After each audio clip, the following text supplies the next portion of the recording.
Hello, everyone. Welcome. I think everyone here is familiar with us. We're Real Progressives. This is our book club, and this is our third and final week reading the Communist Manifesto by Karl Marx and Friedrich Engels. We have talked about the reason we're reading this, which is that we're not asking everyone to become communists, but we're asking that we all understand. Well, John is, but we're not insisting upon it. But we do ask that we all understand our system, which is capitalism. And frankly, even the non-Marxist economists acknowledge that Marx wrote some of the best, had some of the best understanding of capitalism. I'm going to let Tommy John tell you a little bit about Real Progressives, just in case you don't know. I think everybody here knows that. Yeah, I see some familiar faces. And as y'all know, we're Real Progressives. We're kind of that intersection of MMT, understanding macroeconomics, and combining it with that class analysis, which is totally crucial, we believe. We have a website, realprogressives.org, where there is a treasure trove of awesome revolutionary resources, including our flagship podcast, Macro and Cheese, which I believe we're on, 274 now? Or, yeah. Next week, yeah. So, it's, and it drops every Saturday morning, 8 a.m. Eastern. And it's just a darn good podcast that really covers a lot of stuff you're not going to find elsewhere. We're on social media, Facebook, Twitters, all that stuff. And we got a couple of YouTube channels where we take a lot of these events we do and put them over there. And also, as of late, we do this thing called Macro and Chill on Tuesdays. We take the latest podcast and we screen it live. We cut it up into chunks and have group discussion in between every 15 minutes. And it's really cool. And we invite y'all to come check it out and hang with us and really do a deeper dive into the latest podcasts, so you don't have to just listen and figure it out on your own. We're a collective. That's what we do. And also we have a Substack. Well, let me forget that. Our Substack is pretty awesome. Good. And so I guess we're going to take a week off. We might do an event, but we're going to be back for another book club within 2 weeks, I believe. You want to tell a little more about that on radio? I wish I could. We're going to do Lenin. I think we've decided actually to do imperialism, the highest stage of capitalism, to keep on this path of studies. However, we are asking Asha Krishna Swami to lead the discussion. She has done many readings of Lenin, many podcasts about Lenin. And she really knows it inside and out. But we're having trouble coordinating schedules. She's living in St. Petersburg, Russia. And so time difference, et cetera, et cetera. So please bear with us. We will hopefully begin in 2 weeks, same time, Sunday afternoon. But that's assuming it all works out with her. If she says she has to do it at a different time or on a different day, then it's probably worth doing that. So we will let you know just as soon as we've worked that out with her. And great. So we don't have anything in the Q&A. And to be honest, I wasn't watching the chat, but I always get a little put off by, all the names and organizations that Marx and all these guys, Lenin too, mention in their writing. These historical figures and groups that I'm not familiar with. But when you listen to the description, you can draw some correlations to what we have today. And one of the things that jumps out at me is this idea that the communists, the party of the proletariat, can work with other other movements as long as they don't compromise their principles. And I think that sounds so obvious, and it makes so much sense.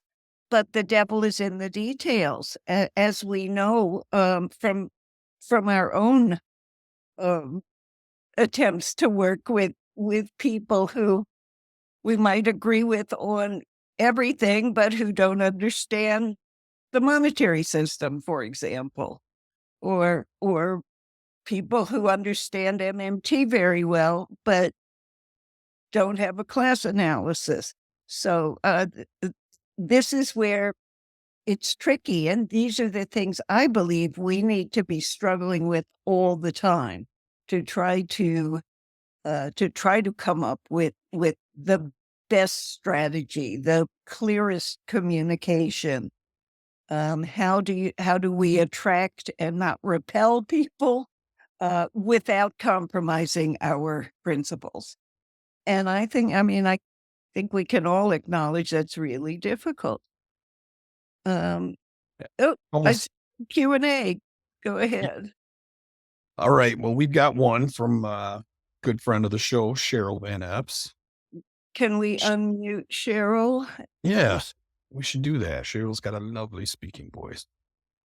Here we go. Do you hear me? Yes. Okay. I've been reading communist authors writing about healthcare, and they talk about, like, the doctors seem to be the ones in the healthcare system that if you don't get their buy-in, change doesn't happen. So they talk about them as the managerial class. I'm wondering, are they what is being referred to as the petty bourgeoisie? Can you give me a definition of the petty bourgeoisie and a little help there? Thanks.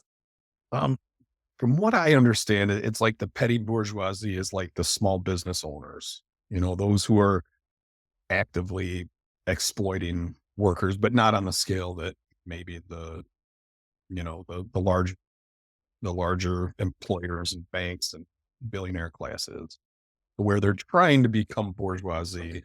Like, they want to be part of that class, but they're not there yet. They think they're going to get there, but right. But that's not a doctor. No, that's what I'm saying. Her question was define and talk about the petty bourgeoisie. So I was saying doctors, I don't believe are. Yeah, let me give you some background. They were talking about they had power in the system that other workers did not have. Mm-hmm. So it's kind of like the managers in a factory. They're the in between the workers and the bosses that own the company. So it's like they do have some of the power, and they do tend to side with the bosses, or else they'll lose their job. So it's kind of like, it's like a hybrid, but at the same time, their work schedules depend on what their bosses tell, So it's like, I'm trying to understand that. So thanks. Yeah, I think it is complicated. I always understood the petty bourgeoisie to be self-employed, not working for a boss. So self-employed, which includes the sort of mom and pop operation. You may have some employees, but you have to work as well. That kind of, but the world we live in today is so complicated. And one of the things that we know is that one of the ways that we are kept under control is by splitting up the working class. John had put a quote by Eugene Debs in the video about, basically anyone who receives a wage who doesn't own the operation they're working for is proletariat, but you wouldn't know it to talk to them sometimes, at least in our experience. And we have my best friend and brother in arms, Stephen Grumbine, has his hand up. Go ahead, Steve. Yeah, I have a different belief on the doctor's side. I think doctors, in a sense, own a business Mhm. They're independent contractors. They are, in some cases, and an entire practice that has people reporting to them, administrative assistants, nurses, etc. I believe they are part of that petty bourgeois. I do believe they are part of that academic / managerial class. But regardless, that wasn't what I raised my hand for. I think you're talking about, we got to find the best way that, both doesn't compromise and also attracts. And the problem is more fundamental than that. When you look at an alcoholic, you can know that by going to Alcoholics Anonymous meetings or working with other alcoholics or, whatever, that you can find a way out of that mess. But the key that every one of them will tell you to start with before you can get anywhere is to even acknowledge that you have a problem. Mhm. And if you can't acknowledge you have a problem, then you can't make a move. And you will see friends when I try and call out what that problem, when I'm talking, they will stand there and defend the current system. Mhm. They will defend the current, and oh, you just don't understand how hard it is.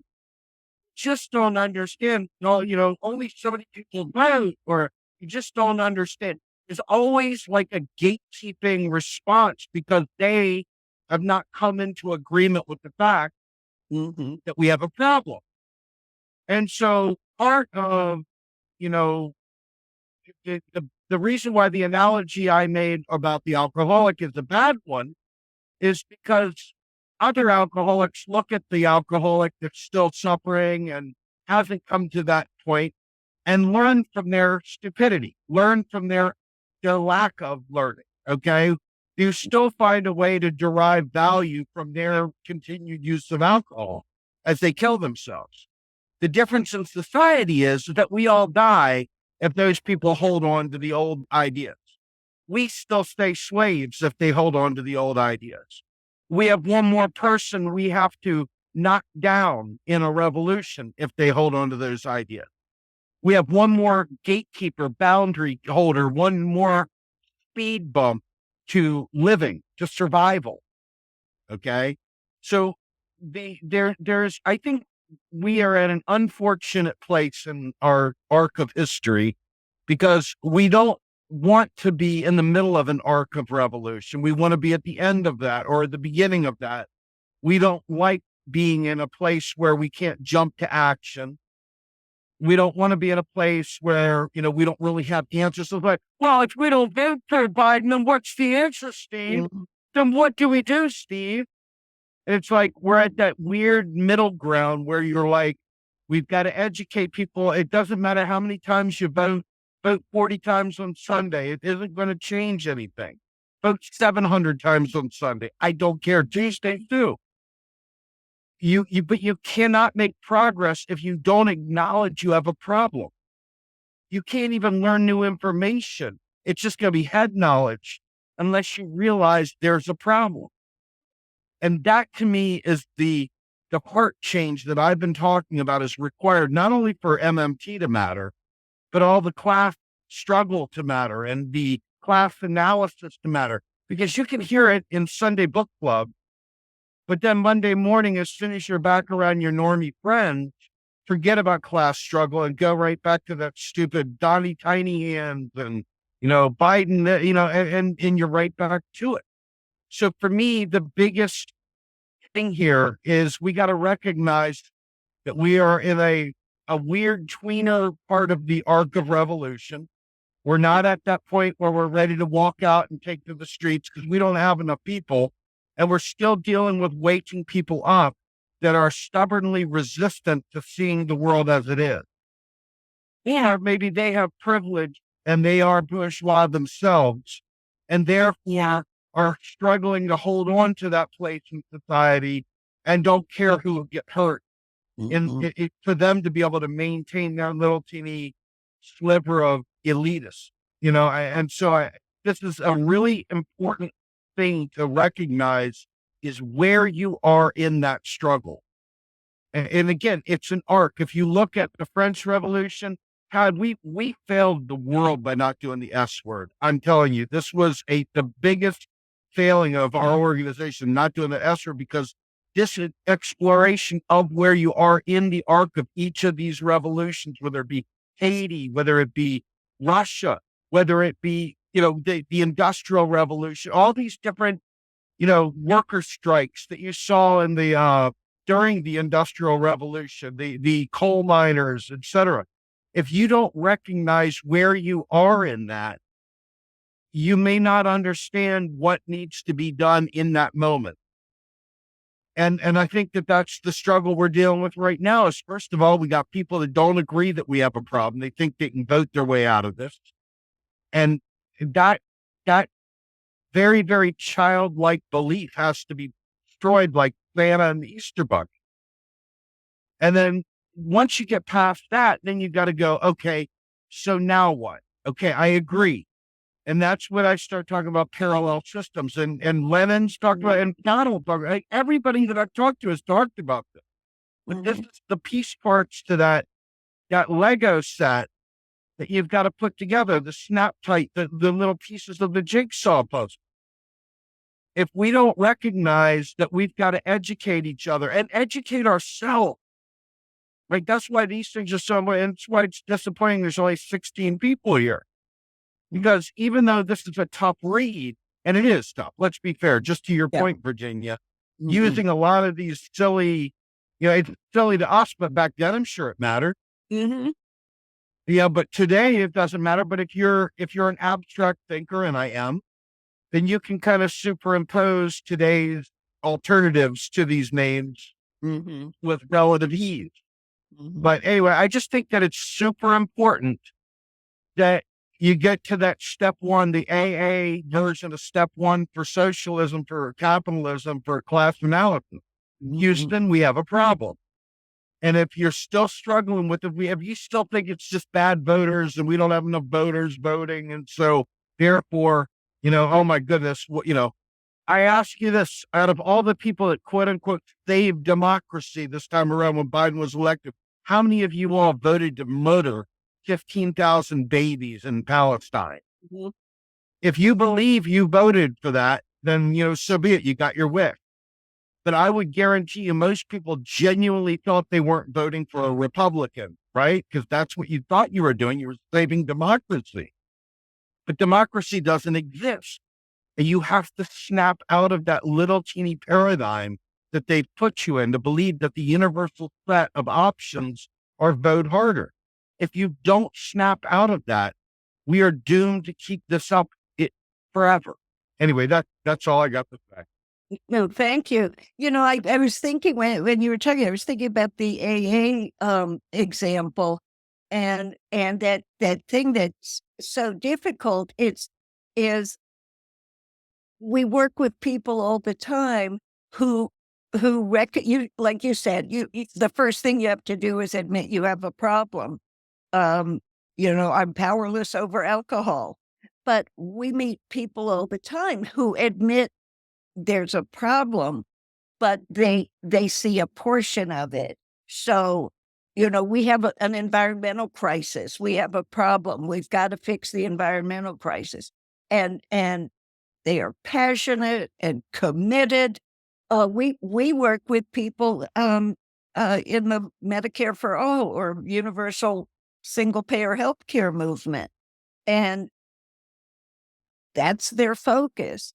They aren't anti-capitalist, but they're very clear on what's wrong with the healthcare problem.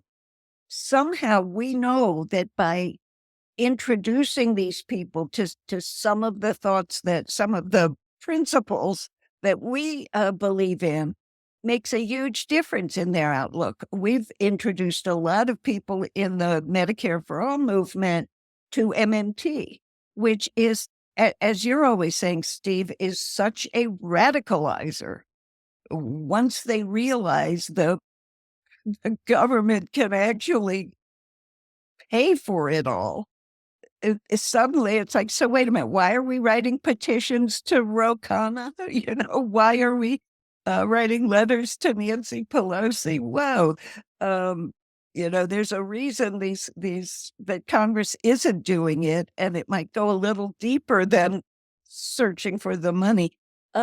Chris T, please unmute and speak.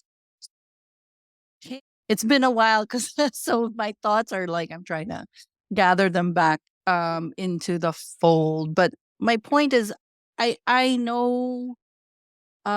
See, the thing is, I live in a neighborhood where there's a lot of working working people and a lot of what you would consider as bourgeoisie. And the people that I talk to that in the bourgeoisie class would tell me that they agree, they sympathize. And yes, that's what it is. I agree with Steve. We're in this phase where, well, okay, then what now? It's like we haven't gotten to the point where, well, I'm with you. I agree. It sucks because they themselves at one point was part of the working class. And perhaps that they see that the system is like super skewed now. Inequality and opportunities are nil, very little to none. Or,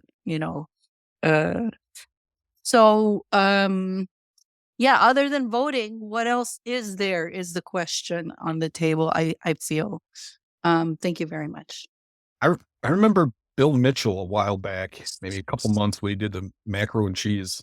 He says it would be nice, if we could teach these young, activists, to understand the class dynamic and to understand all the, the theory stuff. But man, we're running out of time. Like we're up against climate catastrophe. So it's almost like we've got to go to plan B rather than, Right. educate. No, I understand. Cheryl, I was just thinking, Steve talked about doctors being, this is to go back to Cheryl's question. Steve talked about doctors being, self-employed, being little companies unto themselves. But even that is being, sliced and diced, and corporatized even more. I have my nephew's wife is a pediatrician, and she's what they call a doc in a box. She works for a company. It's like working for Amazon. She is told how much time she can spend with each patient. I think it's 7 minutes, boom, boom, in, out. Her working hours are controlled. Her work itself is controlled. So, and yet, who thinks of a doctor as proletariat? But Yeah, that's that. You're being exploited for your labor, at some degree. Yeah, and again, this is how this is how privilege keeps us divided. And we've talked about it a lot with our friends like Fadl and Hamza and Ndongo about how the countries in the global north, like the U.S., benefit from the exploitation and plunder of the global south. And so the proletariat of the United States is doing quite well compared to, their brothers in South America, Africa, Asia, parts of Asia. So, yeah, it's again keeping us divided with privilege, with material things that don't replace having real power, but confuse people. Yeah. We got a model American Bob Leore. Hi, Bob. That's the question. Hello. Go ahead, Bob. Hi, Bob. First of all, thanks for going through the manifesto over the last 3 weeks. It's interesting to review it again. And it's quite clear Marx had very good understanding of what the bourgeoisie can do. Yeah. Their ability to harness the material resources is the thing that keeps them in power, really, right? They can, right. You just go through those sections where he describes just where the value is with these people. They they're able to harness the resources and get people to do things for them. And it also means that they basically take over the political side of it as well. And you can see how formidable they've been over the last 200 years, right? I have to ask, like, looking through the manifesto, does the proletariat even exist as a definable class anymore? Almost has to, but man, with the level of propaganda we're up against, man, it's a tough ask. I always well, I don't understand that, because this concept of you either own it or you work for it, you receive a paycheck, is still pretty much the way the world operates. Don't you? Totally true. Totally true. But I guess I was do people talking even more about see it though? more Well, about like if we had some kind of consciousness, as a the working class. Man, we're just so divided, and it's So such a divided. Is we're that so what far you away from having. is that what you were referring to, Bob? Yeah, maybe I misunderstood. Yes. Oh yeah, totally. Okay. It co-opted people into thinking that they're part of the ruling class when they're not, right? That's it's quite clear. Like they're very formidable. That's why they call the shots. Right. And you don't really see too much working class. There's no political action really left anymore. Right. Like seriously, like what's left based on how optimistic Marx and Engels and the rest of the communists thought in, the mid 19th century. What has happened since then? But basically destroying them as much as they could, right? Yeah. And one of the things that we talk about a lot is the fact that it comes at you from all angles. The neoliberalism, the culture, the educational system. We're getting educated constantly. The news, the entertainment, everything is telling us something else, is telling us this is just the way things are. It's Margaret Thatcher. There is no alternative. This is as far as civilization can go. We've reached the pinnacle. It's the end of history. And certainly when you live in a country like the United States, it's easy to believe that, because again, thanks to the exploitation of the global South, we're sitting pretty in a way. And yet, if you really go and spend a day with most Americans, you'll see how much they struggle. You'll see how they're always on the verge of precarity. They're one paycheck away from one crisis away from total disaster. But still, there's that constant brainwashing, and it's been very successul.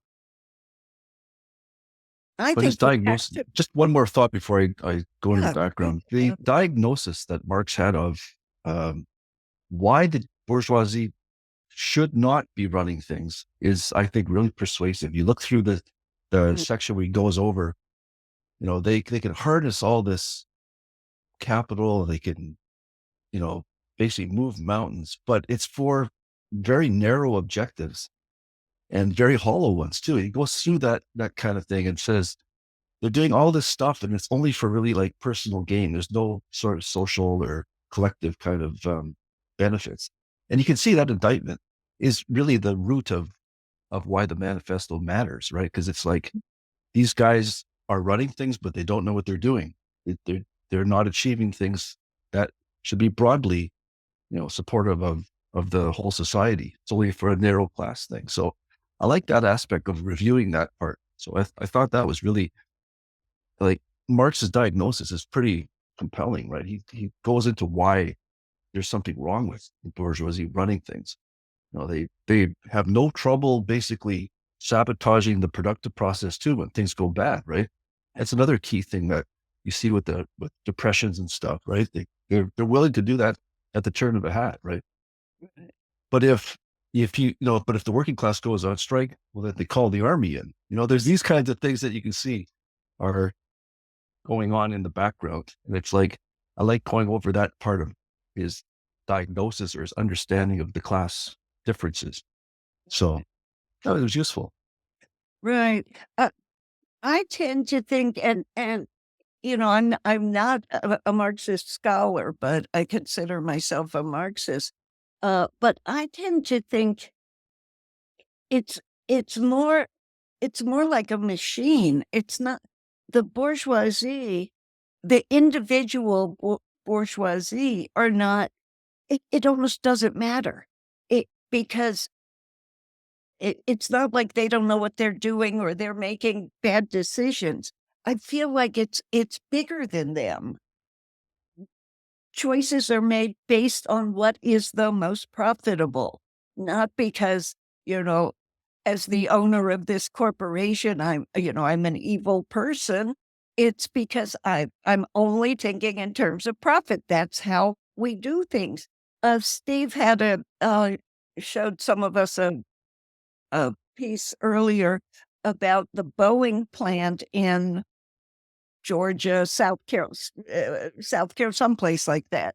They had moved the plant to avoid unions, and as a result, they weren't getting the skilled workers that they needed. So it affects safety, and Boeing is making things that rely on safety, like airplanes. So, and we've all heard of, stories where they cut corners on, some screw or something, buy a cheaper screw that they know isn't going to be as sturdy, and, planes drop out of the sky as a result. So again, I think it's capitalism is like a machine. It's beyond the individuals, and all we can do is acknowledge our identification with the masses, and we have to trust that people will ultimately want to work in their own interests. I see there's some more hands up. Steve, go ahead. Yeah, one of the things I think is really super, super important, Mosler said this the other day, and Mosler is clearly not part of the working class. Right. But what Mosler said was, can you imagine basically the unwashed masses having direct democracy when they're literally so ignorant of how monetary operations work, et cetera, that they would destroy the world because they're just too dumb. They don't know what they're doing. And, there's a sad piece of truth in all this because we've been intentionally dumbed down. Mm-hmm. But you have to admit that, though. You can't act like the working class has a brain right now. They've been lobotomized. They've been filled with gunk, filled with just empty calories. And part of what we have to do is educate. But the problem is we're coming up against, we've got two very, very distinct things happening at once. One with an expiration date, a timer, Mm-hmm. and the other one with all the sensibilities of the tone police that sadly don't have any urgency whatsoever. The tone police are the ones that ignore the clock, the time bomb ticking, because they place tone over survival. And that is something that needs to be eradicated immediately. Like, there can be no room for the tone police at this late hour. But at the same time, though, we have to recognize that people have to be educated. And so this is kind of where this challenge kicks in of being able to honestly assess where we are as a people today. Not just like, hey, I've got an Xbox and a PlayStation and a car. What do you mean I've got problems? What do you mean, right? Hey, I get to go on vacation. What more do you want? Mm-hmm. And it's just a sheer mismatch of timing. And John kind of touched on it a little bit because Bill Mitchell hit on it. We are at opposite ends of a very, very important moment in time. And you can go back. I think it was, honestly, sadly, I think it was Steve Keen that talked about, in order for us to deal with climate crisis, we may need a military authoritarian crackdown to get us to where we can survive, because all this class struggle, under a tsunami means nothing. Right. And so we have two very, very distinct problems going on at one time. And I really wish that I could, in one fell swoop, eradicate everybody's sensitivities. Just eradicate I'm butthurt feelings, because butthurtedness gets in the way of truth. And butthurtedness also creates deafness. They ignore the importance of what's being said because it wasn't said in a way that their sensitivities allow them to ingest the information. And it's like, I'm just envisioning the lock from the base, the lower tiers of the Titanic, as the poor people are trying to get out, and it's locked and they can't get out. And it's like the people looking out the window, and some people just lay in bed and go to sleep. And the others are sitting there with ripped up fingernails, trying to gouge their way out of, a locked door. I mean, there just seems to be a complete mismatch in cadence and timing. And, as a project manager, I see the end dates, I see the milestones that you have to reach to achieve the project. And if we're saying that, we'll have 2 degrees Celsius, or 2 degree change in the carbon footprint or whatever, and it's going to create these cataclysmic effects. I mean, that means we don't have time to worry about you fussing and moaning that I called Biden Genocide Joe or somebody a shitlib. Get over it. Stop killing us with your sensitivity. I mean, I don't mean don't be insensitive. I'm just saying there's a perversion that is having a higher precedent, I don't know what the word for, higher priority than the real stuff. And the tone police have created this system that ensures our death. And I think that that's just a very real statement. And I don't know how to overcome that, because we won't have everyone educated in the things we want them educated on in time to deal with climate crisis. We won't. We simply won't. And it's not debatable. It's one of those things where somehow or another, there has to be some authoritarian stuff, some centrally planned stuff, it can't be all about, well, we all need to have a say in this democratically thing, and everybody's not there yet, and we got to wait till the proles are there to that point, because otherwise, I want to live, man. You know what I'm saying? I want to live. And I'm really at this point where, I understand why libertarians are born. They're tired of dealing with the collective that ignores the stuff. And they say, well, screw it. I'm just going to live my best life. When the floods come, they come. But I can't change the recalcitrant, so I'm just going to become selfish. I mean, I think that is literally the ignorance of the tone policing creates MAGAs by the day. Instantaneous and that's why things like woke are a target, because it's pathetic tone policing. And it's only going to get worse. Anyway, that's my thoughts. And speaking of woke, our Macro and Chill Tuesday, we'll be definitely talking about the whole woke narrative. Steve does a real good job of breaking it down with Professor Baldwin. Yeah, let me explain why we're doing that. We're doing what we call a classic Macro and Cheese on Tuesday, because this most recent episode of the podcast was the audio from our webinar, our RP Live on Putin's Russia with Asha. And when we do that, the video has already been out on YouTube. We released it as a podcast for those who prefer to listen to it. But it's when we do that, we don't then go and discuss the same thing on Tuesday, which we would normally do.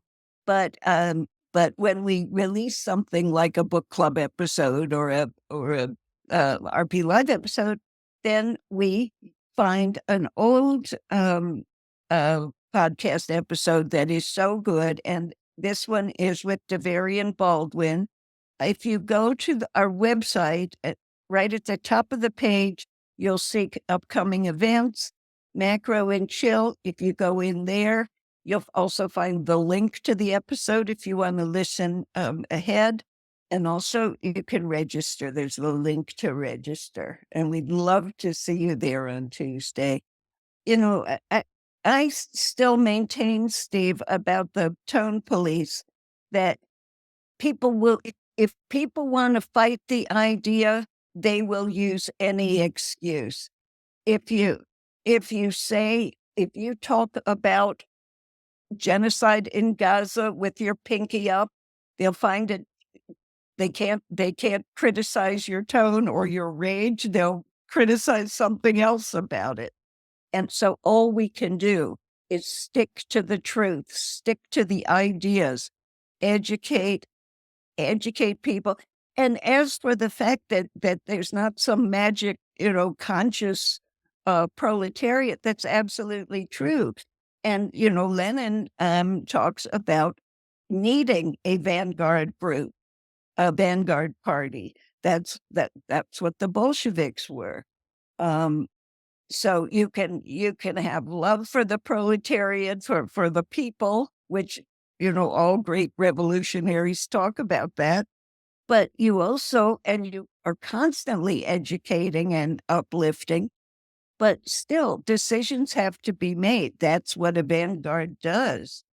And, and it's about building trust so that the people will follow and learn from you. And these are the kinds of things that we should always be thinking about and discussing if we're serious. Tommy John, there's something in the Q&A. You want to read it?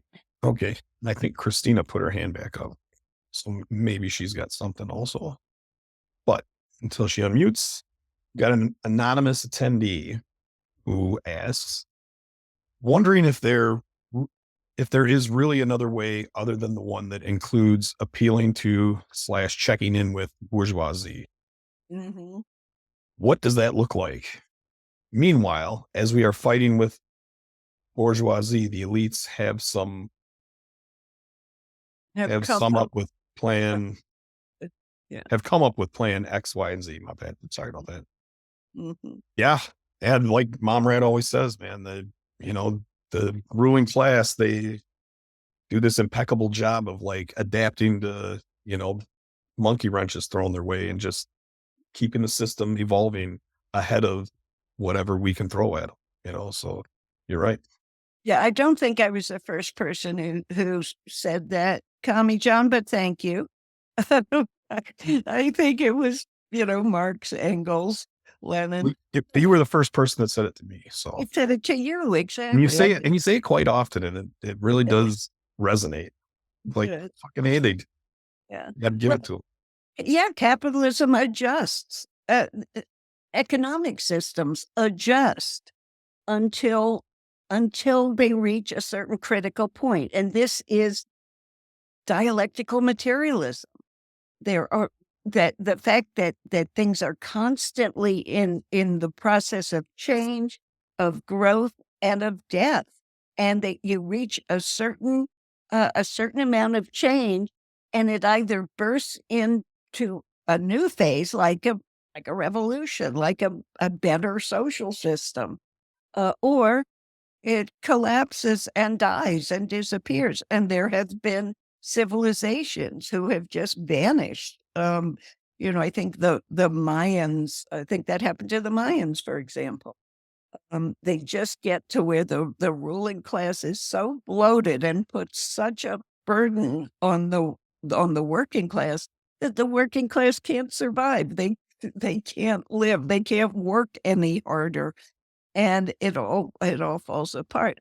Jonathan wrote an article about drink an article about uh, Isabella Weber's uh, work about pricing and the fact that, and I'm going to screw this up, so if Jonathan's here, he's going to need to correct me, but about the fact that there are certain things that we need to live, healthcare, food, energy, oxygen, if they could, if they could charge us for the air we breathe.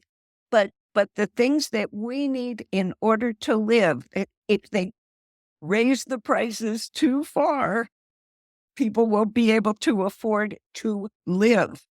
And capitalism forces them to constantly do that, to constantly be, shaving off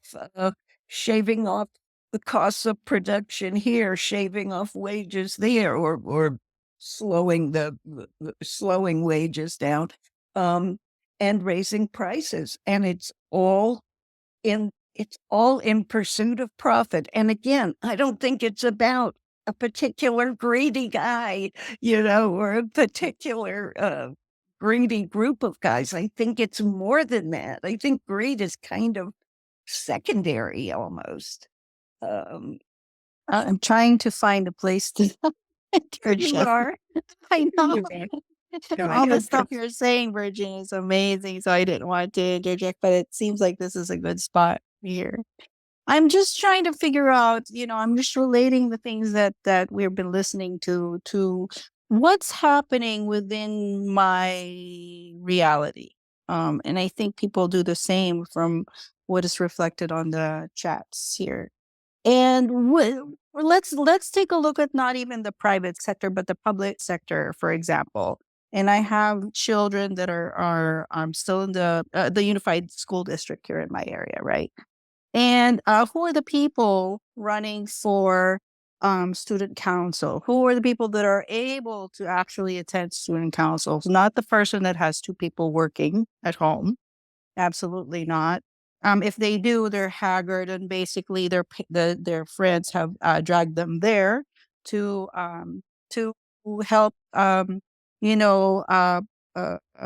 help support those that can attend and actually figure out what's going on and plead their case as to what they want the school district, for example, to help the community with. The voices that you hear in there are going to most likely be speaking for themselves or the people that cannot be there. And more than anything, it's probably for themselves and what they feel is needed within their district. So that's if you don't have if these people aren't listening to, for example, the people that are also parents who are in the working class, or the people that are in the working class or parents in the working class they do not have a singular voice or representation because they haven't organized themselves enough to be in that space. Then only one voice will be heard, which is the bourgeoisie or the petty bourgeois, right? So it's an issue. Who are the people running? Even within my neighborhood, I mean, most people that know what's going on within the community, outside of our community, and around the area are privy to these information because they're close to politicians and those running for office and are in the business of in the business of politics. Right. So I think we need to figure out how to get people collectively engaged in those and beyond. If that makes sense, you can elaborate on that. Thank you. Because this is an election year, and most of us don't believe that we can vote our way to change. We're sort of focusing on Biden and Trump and Congress. But I always feel that local elections are the kind of things you're talking about, school boards. I kind of understand people getting involved with that. My local DSA chapter has basically taken over, the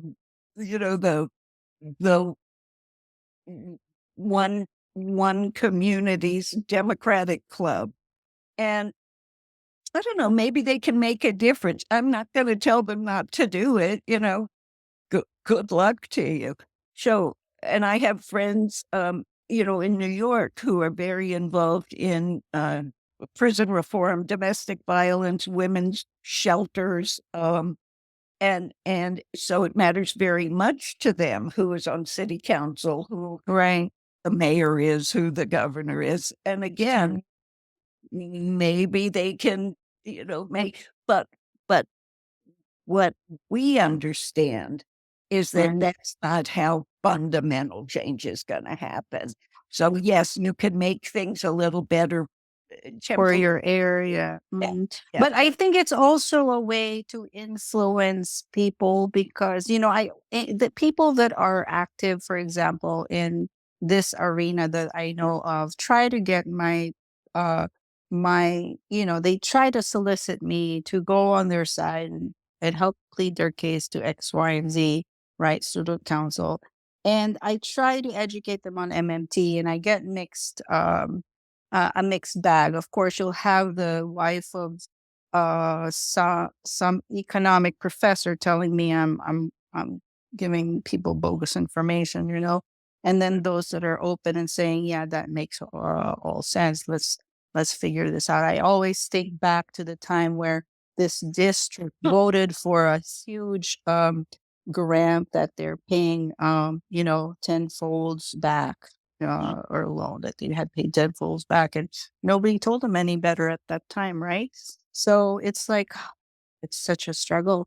But I feel like if you can't, because you're talking about issues that are important to the community, I feel like that's an audience in and of itself. And I find that, yeah, just figuring out how to even penetrate. Sometimes it's also a very close knit group of people that don't want any outsiders in. So they're very varying cases, right? So I don't know. It's like if we can somehow penetrate little groups like that, I don't know. Maybe that's a way in. I'm not sure. Mhm. Yeah, Cheryl is putting in. Cheryl, do you want to unmute and talk about this? You're talking about local issues and how to bring MMT into it. Do you want to? Sure. We Yeah. were talking in my political group. It's local, Vermont. We're talking about the school budget and what all is going on with that. But I try to introduce MMT basics. Like we should be looking to more federal dollars because everybody, the seniors especially, are on tight budgets. They don't want a tax increase. So we're looking at a major one because local issues. We're looking at a big tax increase. So everybody's afraid of this increase that's going to happen. So how my question is, and can we get this from Steve if he's listening? Can we get somebody, economist, to please talk about talking points for us who have some basic MMT knowledge? What can we suggest to our local representatives to be doing and asking for from Congress? Because we have this understanding federal dollars. We need to bring in more federal dollars for education, healthcare, you name it, housing, all of these programs that our states are strapped in their programs for dollars. We need to bring in federal dollars. It's obvious. But how do we present these ideas to our state representatives, to our local representatives. So that's my question. I'm going to tune out. You're muted, but I would say you don't. They know how MMT works, and they're starving us on purpose. That's what you got to tell your people. So they get pissed off. And She's talking about her local group. yeah, well, she's saying, how do we talk to our people about getting federal dollars? About what they should do, about it's like teaching them about how money works so that they can put pressure on Congress. Is Steve still here? Can he address that? I think we have to use this might just be me, we have to use every opportunity to educate people. And I think Al or somebody put, people have their own interests. It's like we were saying with Medicare for all or environment. That's how you get to them. They'll listen to you if you make common cause with them, if they believe you care about what is important to them. And so I would say the same thing in your regional group. It's not very specific. Yeah, you need somebody who can explain the economics in such a way that they understand it. But yes, they should be putting pressure on the federal government constantly and not letting anybody get away with saying that the federal government can't afford it. Who has their hand up right now? Oh, is it Mark? Mark Fabian, friend of the show. Mark. Hey guys, I just wanted to say that I think it was Warren Mosley that put it that one of the most important things about learning MMT is that it makes policies that were once thought were unaffordable. It puts them on the table, so it kind of expands when you're talking to other people. Understanding MMT expands, what you need to do. You can figure out, without having to worry about how it's going to be paid for. And I think that's important for most people to understand because, there's such a general misunderstanding of MMT, period, as we're finding in these threads on Twitter. So much misrepresentation that they lose sight of the reason why it's important to understand what MMT is and how we use it. I got excoriated today by people that were saying that, how can you say MMT is politically agnostic? Whenever there's coming up with this and they citing all these things with, things that we're saying that are needed that we can do. And they're not making a distinction between using the manual of MMT and applying it to what we want. That when we are political, it's not MMT being political, it's our words, and we're basing it on what we've learned about federal finance through MMT. I'm done. Yeah, thank you, Mark. Always good to hear from you. Bob is saying Marx and Engels had no illusions about how tough it was going to be to supplant the bourgeoisie.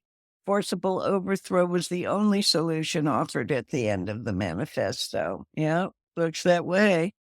And Al is saying it's like what Lenin said in What Is to Be Done. Revolutionaries have to become tribunes of the people and aid them in struggles of concern to them. Yeah. I'm sorry, I'm just scrolling through the chat. I think these are the questions we should be occupying ourselves with all the time, because it is, we can see certain things very clearly, but we also understand that we need people in order to make change. And to get people, that's the trick. We have to educate them. We have to somehow attract them. And those are the kinds of things that I know I've especially at this stage of my life, I occupy myself with that all the time. How I'm communicating with people, who I've influenced over the course of my life. How did that happen?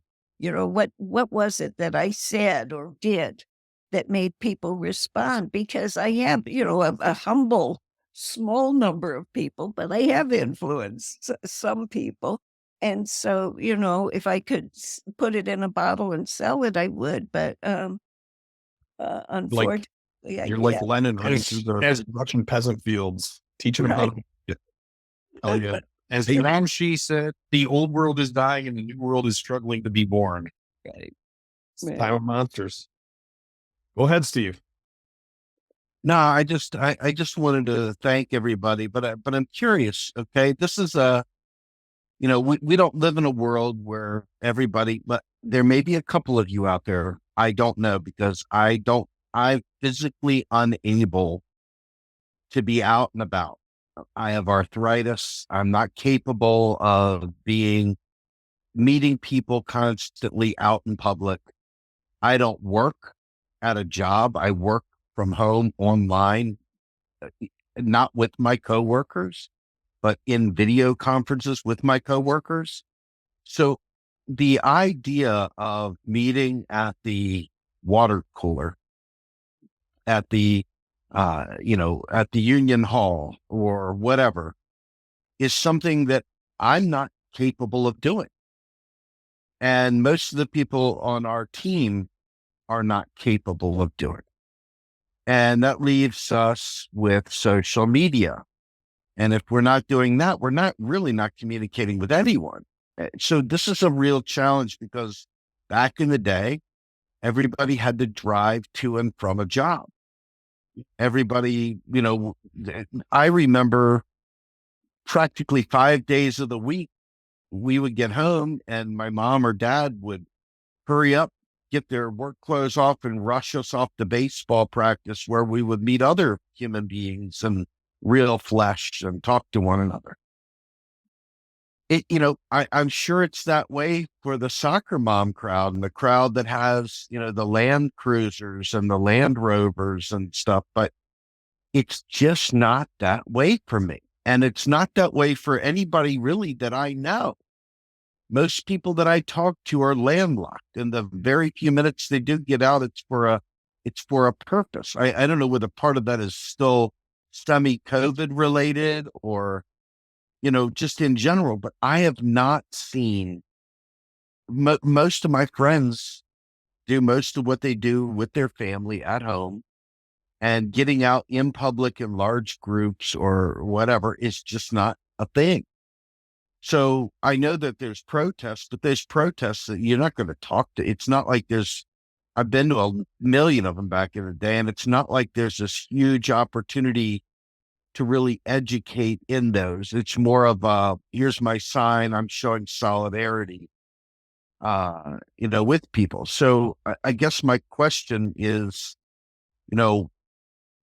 how do you all fancy working as a collective, working collectively to do these things? And, for me, as a guy who's leading an organization that's supposed to be doing that, it's very, very hard to convince the people on the team even that this is important.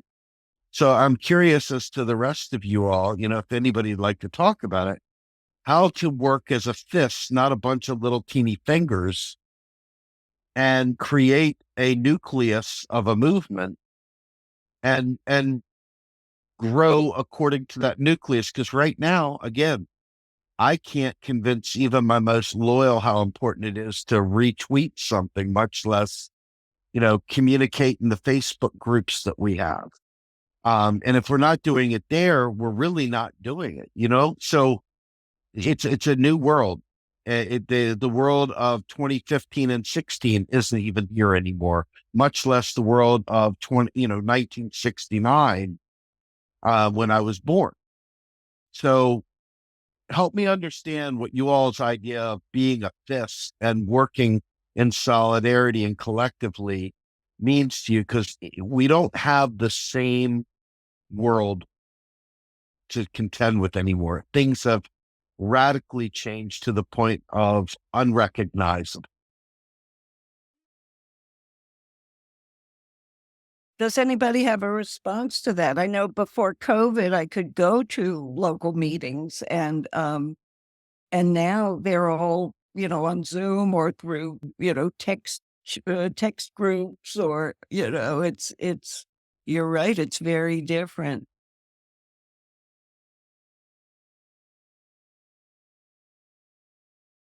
Cheryl, you were talking about you're working with your local group, yes?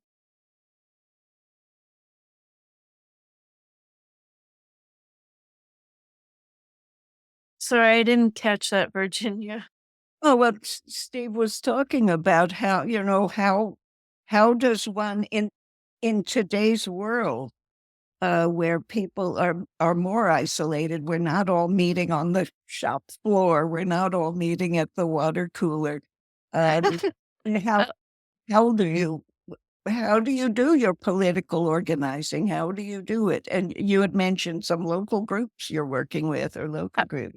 I am trying. I am really trying. I joined groups where they're organizing for union creation. I tried that workshop. I am joining a patient safety advocacy group. And frankly, they are stuck on just, what should I call it? Quick, low hanging fruit. They're stuck on that, and they call it a success. Whereas I see we need to increase funding for broader.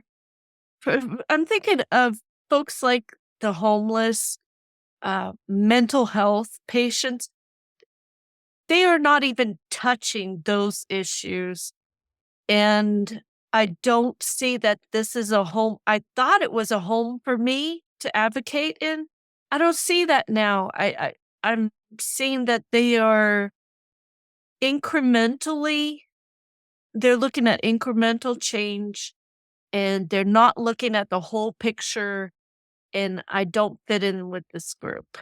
So I can't give any advice on how to proceed.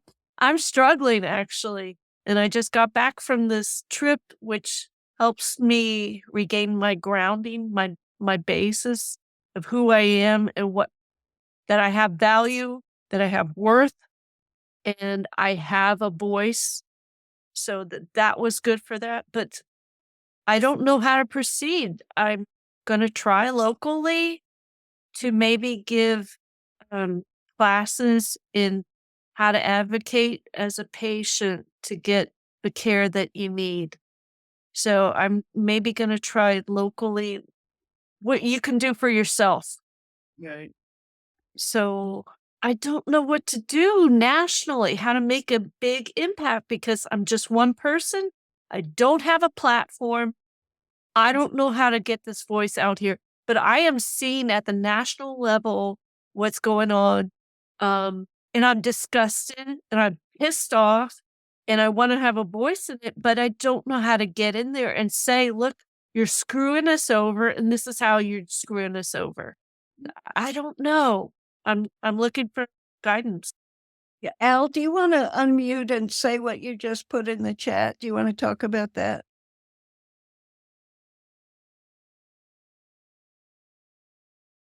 If you can.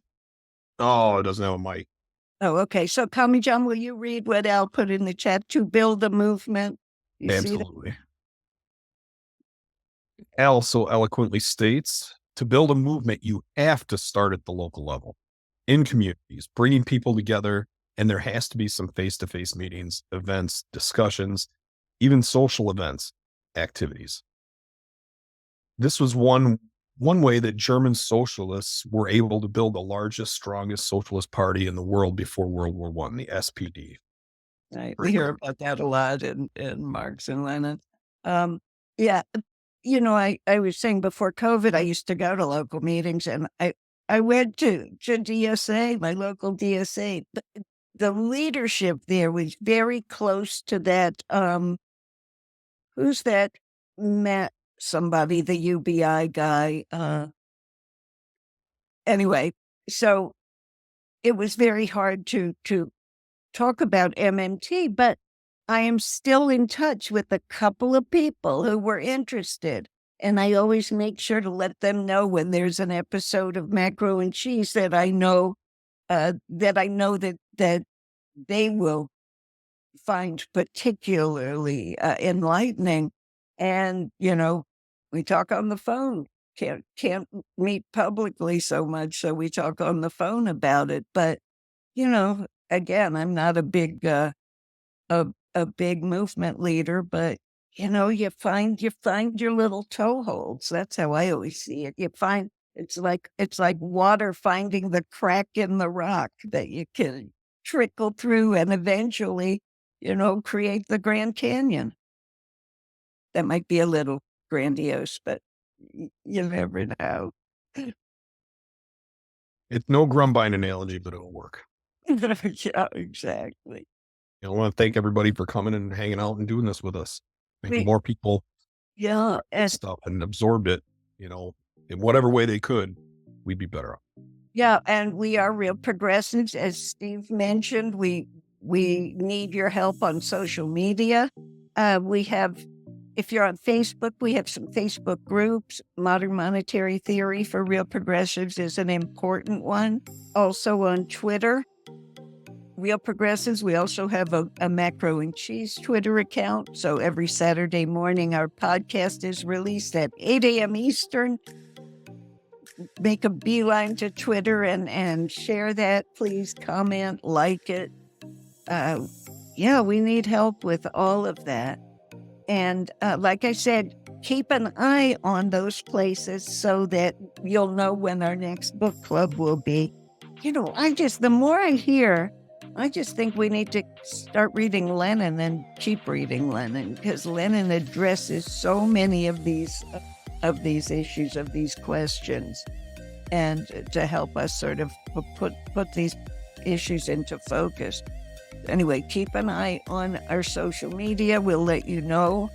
And come on Tuesday for Macro and Chill. These discussion groups are important. This is how we build community. That one's going to be a banger, man.